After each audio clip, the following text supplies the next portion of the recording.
Indian media ने report किया है, कुछ इंडिपेंडेंट इंडियन जर्नलिस्ट जो हैं उन्होंने ट्वीट भी किया है सोशल मीडिया के ऊपर कि कमांडर लेवल की कोई मीटिंग हो रही थी टेंशन को ईज करने के लिए, वहां पे क्लैश हो गया। ऐसा नहीं होना चाहिए, जंग नहीं होनी चाहिए जी। लेकिन इसकी नौबत क्यों आ रही है, ये दूसरा है। पहले क्लैश के अंदर तो बिल्कुल ही काम खराब हो गया था, और अभी वहां पे असला इस्तेमाल नहीं हो रहा, और ये हाथों की लड़ाई है जी वहां पे, जो कि दोनों अफवाज लड़ रही हैं।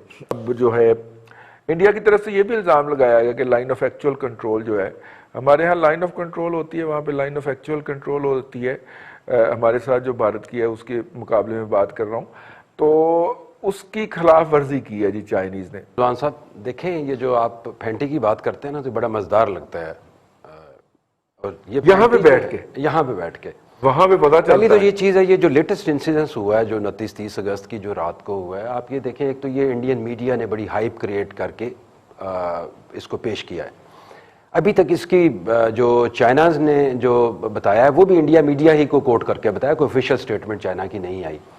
जो आज उनकी वेबसाइट है उसके ऊपर इंडियन मीडिया को कोट करके खबर, इंडियन मीडिया को कोट किया है। अभी देखें जिस तरीके से जुनूनी किस्म का इंडिया मीडिया है और जिस तरह की वहाँ की लीडरशिप है, वो फेक भी हो सकता है, बट लेकिन एक कुछ चीजें बड़ी प्रोमिनेंट हैं। लेकिन जब चाइनीज टेंशन जरूर है, चाइनीज ने जब दे दिया तो इसका मतलब है कि उन्होंने कंफर्म कर दिया कि हाँ से कुटे है। अच्छा रिजवान साहब देखें, टेंशन तो है, जो अचीव करना था वो कर लिया। जो पर्टिकुलर एरियाज थे जिसके अंदर हॉट स्प्रिंग का एरिया हो या फिंगरफिश का एरिया हो, मुझे तो लगता है का एरिया हो, अचीवमेंट की तरफ बढ़ रहे हैं। नहीं, मैं आपको बताता हूँ। देखें होता ये है, वो जो मैं सियाचिन में रहा हुआ हूँ, मैंने ऑपरेट किया है, कोई 1 साल हमने वो एरिया को मैं बड़ी अच्छी बखूबी जानता हूँ।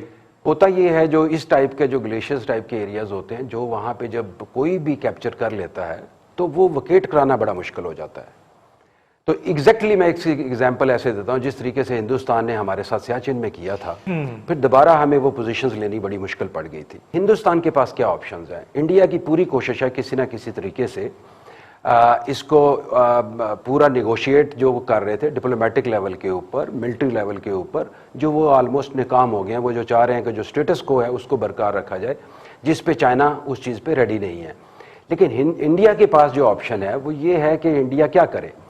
पहली ऑप्शन तो ये है कि वो फुल फ्लैज उसको रिटेलिएशन पे जाए और इसी पे जंग लड़े, और इंडिया को भी ये पता है कि वो लेना बड़ा मुश्किल है क्योंकि ऑलरेडी ऑक्यूपाइड पोजीशंस हैं चाइना की तरफ से। दूसरी ऑप्शन हिंदुस्तान के पास ये आ जाती है कि वो जो एरिया है, जो कम स्ट्रेंथन एरिया हैं चाइना की तरफ से, जहाँ पे कम मिलिट्री की प्रेजेंस है, वहाँ पे कोई एडवेंचर करे। जो अगर आपको याद हो, जो CDS जो है हिंदुस्तान के जनरल वेपन ने भी एक बताया था कि हम मिलिट्री वेंचर कर सकते हैं अगर ये स्टेटस को ना होता। तो अगर इन केस चाइना की जहाँ लेस प्रेजेंस है वहाँ हिंदुस्तान कोई मिस एडवेंचर करता है, लेकिन फिर दूसरी चीज़ उनके ज़हन में ये भी होनी चाहिए, हिंदुस्तान जो डेफिनेटली, क्योंकि वहाँ पे थिंक टैंक्स प्रिवेल करते हैं, वो ये भी सोचेंगे क्या इसका जो फॉल आउट होगा, कि रिटेलिएशन होगी, क्या वो अफोर्ड कर पाएंगे। तो हिंदुस्तान के लिए बड़ा क्रिटिकल टाइम है, और अगर वो ये इसका बदला लेते हैं यहीं पे इस प्रेजेंट एरिया में, वो नामुमकिन है, क्योंकि मैंने आपको जोग्राफिकल एरिया की लोकेशंस और उसकी प्रॉब्लम बता दी है कि जो डोमिनेंट प्लेसेस होती हैं उनको नहीं कर सकते, और जो दूसरा लेस ऑक्यूपाइड एरियाज हैं वहाँ पे वो कर सकते हैं, लेकिन वो एक उसका जो फॉल आउट आएगा, जो क्या हिंदुस्तान इस चीज़ को अफोर्ड कर सकेगा, वो एक बड़ा क्रिस्टल क्लियर है, जो मेरा नहीं।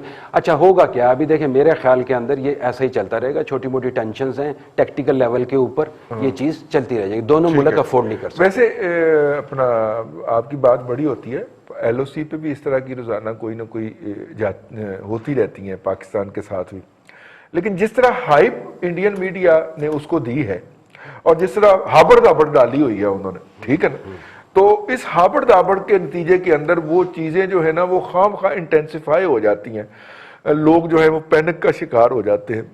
यार लाख फौज बैठी हुई है आई बाल टू आई बाल, तो इतना एक तो रोजाना वैसे नेचुरल कैटास्ट्रॉफी की वजह से कैजुअलिटी हो जानी चाहिए ना, 1-2 जो है। देखिए उनका जो डिफेंस मिनिस्टर है शंकर, उनकी आपने स्टेटमेंट देखी होगी, फिर उनके जो CDS की स्टेटमेंट्स देखी होंगी, پھر آپ یہ دیکھیں کہ ان کو فیس سیونگ بھی چاہیے. بی جے پی کا کیا اسٹینڈ ہے؟ بی جے پی نے وہ اچھا پڑتے جا رہے ہیں. وہ فیس سیونگ پبلک جو ہے، ایک ان کی پبلک اور ایک ان کا میڈیا، وہ ان کو وہ کمپنسیٹ کرنے کے لیے، بتانے کے لیے کہ ہم کچھ کرنے جا رہے ہیں، ہم ٹالریٹ نہیں کریں گے ہم. اچھا پھر دوسرا یہ انٹرنیشنل سمپتھیز بھی لینی چاہیے، لیتے ہیں نا یہ، کیونکہ جس طریقے سے انٹرنیشنل لیول کے انٹرسٹ جو امریکہ کا مڈل ایسٹ سے انٹرسٹ ختم ہوا، فار ایسٹ کی طرف جا رہا ہے، اور India is the best for the U S A, وہ اسٹریٹجک پارٹنر ہے ان کا، تو وہاں وہ بھی کچھ نہ کچھ کیش کرنا چاہتے ہیں. تو یہ ٹوپی ڈرامہ زیادہ ہے. اگر آپ سوچتے ہیں مینڈس کچھ بھی کرا سکتے ہیں، مطلب شاید وہ انڈیا کو امریکہ کو شکایت لگانا چاہ رہا ہے کہ میں مار رہا ہے. اچھا دیکھیں یہ ہوتی ہے مینڈس ہے، تو جس طریقے سے مودی صاحب کی پرسنالٹی ہے مینڈس کی، اور جس طریقے سے بی جے پی کی ہے، وہ کچھ بھی ہو سکتا ہے، لیکن اس لیول پہ وہ نہیں جائیں گے کہ وہ جنگ پوری فل فلیج ہو جائے. ٹھیک ہے چاچو، ایک تو یہ صورتحال ہو سکتی ہے نا کہ وہ امریکہ کو شکایت لگانا چاہ رہا ہو کہ بڑے بھائی نے انہوں نے مینوں ماریا ہے، ذرا تسی پھینٹا لاؤ ذرا. دوسرا یہ بھی تو ہو سکتا ہے نا کہ چائنا جو ہے وہ برف باری ابھی شروع نہیں ہوئی، مہینہ ڈیڑھ مہینہ ہے. چائنا جو ہے، اور اب جب اس کا اگلا اوفینسو ہو سکے گا تو پھر برف باری جب مارچ اپریل میں جا کے پگھلے گی برف تو پھر ہو سکے گا نا. تو چائنا کی یہ بھی تو کوشش ہو سکتی ہے نا کہ میں میکسیمم سپیس گین کر لوں، کہ اس کے بعد اگر مذاکرات ہوں بھی ڈیورنگ سنو فال، اور دونوں سائڈیں اپنی اپنی پوزیشن پہ دبک کے بیٹھی ہوں، تو اس وقت جو ہے وہ میں اپر ہینڈ پہ مذاکرات کی ٹیبل پہ جاؤں. یہ اس طرح کی بھی تو کوئی موو ہو سکتی ہے. ایسی موو 2 دفعہ ہو چکی، آپ کو یاد ہوگا. انڈیا نے سیاچن میں کی تھی، پاکستان نے کارگل میں کی تھی. ٹھیک ہے. پاکستان سیاچن سے اپنی جگہ واپس نہیں لے سکا، لیکن انفارچونیٹلی ہمیں شدید نقصان کے بعد کارگل خالی کرنا پڑا. ہم وہاں سے واپس آ گئے اور ہم نے وہ چیزیں، وہ جگہ چھوڑ دی جہاں سے انڈیا کا ہم نے رابطہ سیاچن کے ساتھ بالکل اپنے سامنے رکھا ہوا تھا، اور جب چاہے مرضی کسی کو روک لیتے آپ، اوپر کوئی نہیں جا سکتا. Proper plan. اب تو یہ ثابت ہو گیا نا کہ ہم نے جو کچھ کیا تھا وہ بھی ہم نے اپنے کیا، اپنے پلاننگ کے ساتھ ہی تھا. نہیں بات نہیں سپلائی پھر آپ سیکیور کرتے ہیں نا. پہلے انڈیا نے ہیلیز کے ذریعے سپلائی سیکیور کی نا سر. نہیں، ہیلیز کے ذریعے تو آپ کبھی بھی کر سکتے ہیں. آپ بھی تو سیاچن میں کیا ہو رہا ہے، دیکھیں سیاچن کے ساتھ انہوں نے وہ ایسی طرح پہنچے تھے جب برف باری تھی، اور پاکستان کو سرپرائز ملا تھا جب اوپر وہ پہنچ چکے تھے.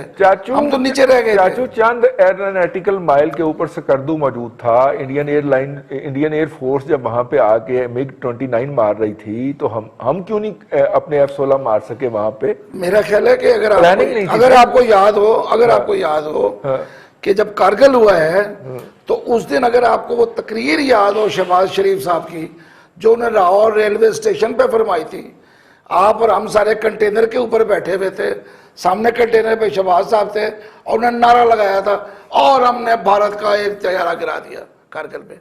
میرا خیال ہے وہ بھولا نہیں ہوگا کوئی. نہیں تو یہ تو لیکن انہوں نے وہ بھی تقریباً جنگ کا سٹارٹ ہو چکا تھا. چھوڑیں یہ اس بحث کو. پتہ چلا ہے انڈین سب سے زیادہ گالیاں ہمارے گیسٹوں میں سے جس کو دیتے ہیں وہ چاچو ہیں.